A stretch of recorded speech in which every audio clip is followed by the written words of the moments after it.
Sme poslom dobrých správ. Pekný deň všetkým. Je tu od nás skvelá správa, že od 8. apríla tohto roku je u nás možnosť získania počítačových kurzov úplne zadarmo. Ako je to možné? Je to vďaka novému národnému projektu Zručnosti pre trh práce.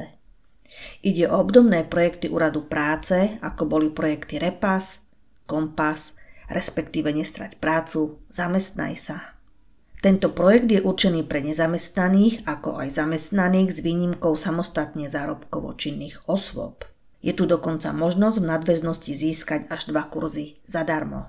Nech toto video nie je zbytočne dlhé, bližšie informácie vám poskytneme mailom, telefonicky alebo na našej webovej stránke.